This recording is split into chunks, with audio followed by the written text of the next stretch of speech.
feeling a certain kind of heaviness right now, you are perfectly on schedule. You're talking about the mid-January slump, aren't you? I am. We are officially in the danger zone. Yeah.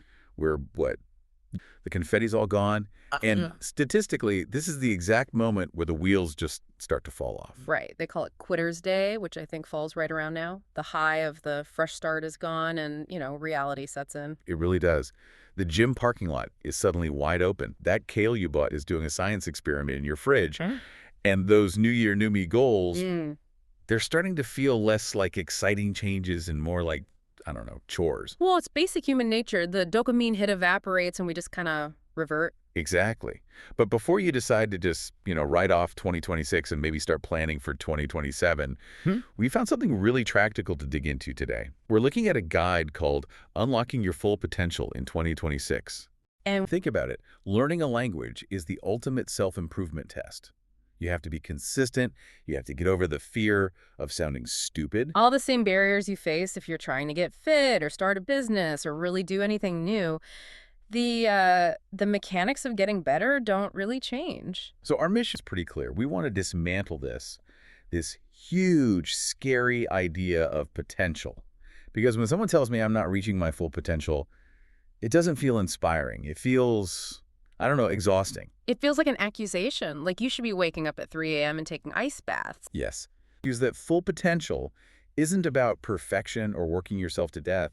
It's just about being better than yesterday. And that's such a relief to hear, isn't it? It's not about a total transformation overnight. It's just small, better choices. So let's get into how we do that. You can't just add new habits on top of your old self.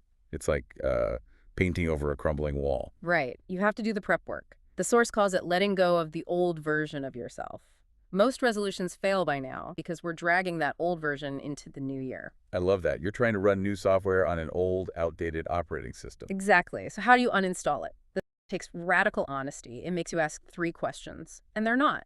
They're not easy questions. Okay, let's hear them. The first one is, what habits are holding me back? That one seems, pretty standard. Most of us know we doom scroll or eat junk when we're stressed. We just don't like to admit it. We know, but we don't acknowledge. But then the second one hits a little harder. What excuses do I repeat? Oof. Okay. Yeah, that one's the killer. We all have our scripts. I'm too tired. I'm not a morning person. I'll get to it later. I don't have time. They're basically permission slips. You're giving yourself permission to stay stuck. And what's the third question? What fears control my decisions? Fear of failure, fear of judgment, fear of looking stupid. Until you name those things, the habits, the excuses, the fears, you're just... Painting over the rust. Exactly. You have to scrape it off first. Okay, so let's say we've done the hard work. We're looking in the mirror. We see the rust. We know our excuses. How do we actually shift out of that? Because knowing isn't the same as doing. Well, the shift starts with your language. You have to stop using the word someday. Oh, someday's a trap. It's a total trap. It's a fantasy land where everything is perfect. Someday I'll get in shape. It's code for never, basically. Precisely. So the mantra you're supposed to use instead is, I'll start today, even small. Even small. I think those are the 2 most important words.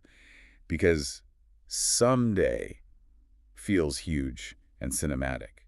Today, even small feels like I could actually do it. It lowers the barrier. It lowers it so much you can't really make an excuse, and that flows right into the first concrete habits. It's about the first few minutes of your day. The morning routine. I know what's coming, and I am so guilty of this. No phone. Do not touch the phone. It's the first thing I do. The alarm goes off on the phone, I turn it off, and then muscle memory. I'm checking notifications. Why is that so bad? It's deeper than just screen time. It's about reaction versus intention. The second you open your phone, you are flooding your brain with other people's problems, other people's agendas. Emails from your boss, Yeah. bad news, perfect lives on Instagram. Right. You're starting your day on defense. You've already given away your mental peace before your feet have even hit the floor. You're letting the world tell you how to feel. That's so true. A stressful email makes you feel stressed. You're a passenger in your own morning. Exactly. So the replacement routine is super simple. 3 steps. First, just take a deep breath. Okay, continue. Second, think of one goal for the day. Just one thing that matters most. Not a to-do list with 20 items, just one. I like that. And the third step is the most interesting one. You decide how you want to feel. You decide how you want to feel. That feels almost backwards, doesn't it? We usually wait for things to happen to us and then we feel a certain way. That's the old reactive you. The new you sets the filter. If you wake up and say, today I'm choosing to feel calm, or today I want to feel productive, your brain actually starts looking for ways to make that true. It's a primer for your mind. So instead of doom scrolling, you're kind of doom-proofing your morning. That is a great way to put it. Okay, so we've set our intention. Now we have to actually do the work. 10-minute rule. Right, this comes back to that even small idea. Most of us try to be heroes. We plan these, 3-hour study sessions or 2-hour workouts. And we never do them because they feel overwhelming. Exactly. The source says, no, just give me 10 minutes, but do it every single day. The old consistency versus intensity debate. It is.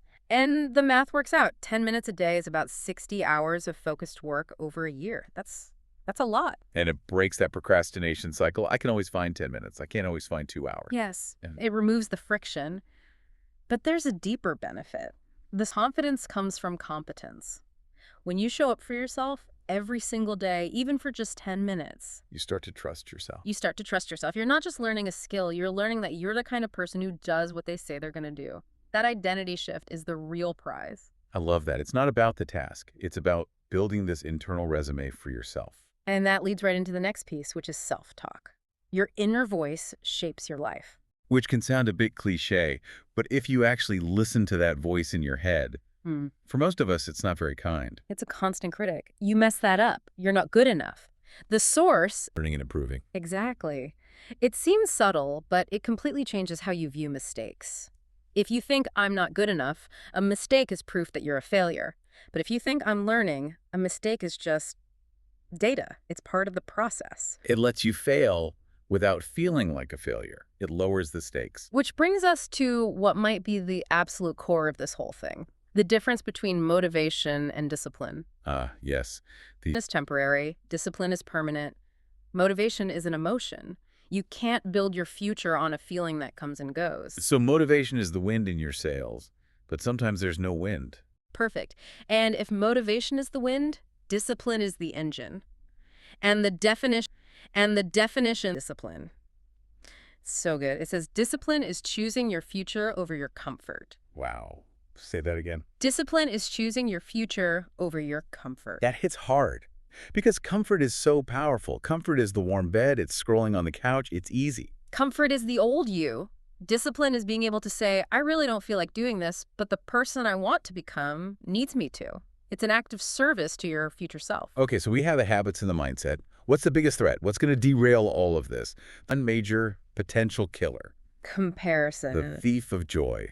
Especially now, with social media, you see someone's highlight reel. They learned a language in 6 weeks or got ripped in 2 months. And suddenly your little 10 minutes a day feels pathetic and makes you want to quit. That's the trap.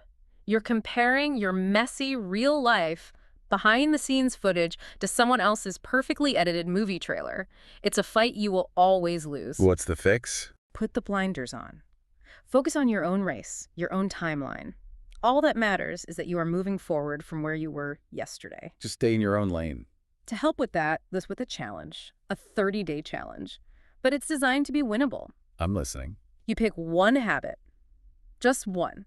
It could be the morning routine or daily exercise or reading one page of a book, one thing, and you commit to it for 30 days. Just one. My brain immediately wants to pick 5 things. And that's the trap. You do 5 things for 3 days and then burn out. The key is to pick something so small and manageable that you can do it even on your worst, busiest, most tired day. And the payoff after 30 days. The payoff is confidence. After you keep a promise to yourself for 30 days straight, you start to see yourself differently. You're not a wisher anymore. You're a doer. And that confidence is what unlocks everything else. It all comes back to that core idea, doesn't it? Yeah. You unlock potential one decision at a time. It's not a lightning strike. Not at all. 2026 will be your year because you choose growth over and over, especially when it's boring. And especially when you don't feel like it. That's discipline. I think that's really the main takeaway. It's about taking the pressure off the word potential. It's not a debt you have to repay. It's just a path you walk 10 minutes at a time. And being compassionate with yourself as a person, but rigorous with your habits. I like that. Compassion for the person, rigor for the habits. One final thought for the weekend. We talked a lot about that old version of yourself, the one who loves comfort. So here's the question. What is the one specific excuse that version of you loves to use most? Is it, I'm too tired? Is it, I'll do it tomorrow?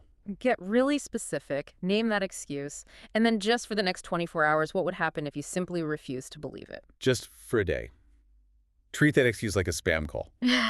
Don't pick it up. See what happens when you hang up on yourself. Go unlock something. Thanks for diving in with us. We'll catch you in the next one.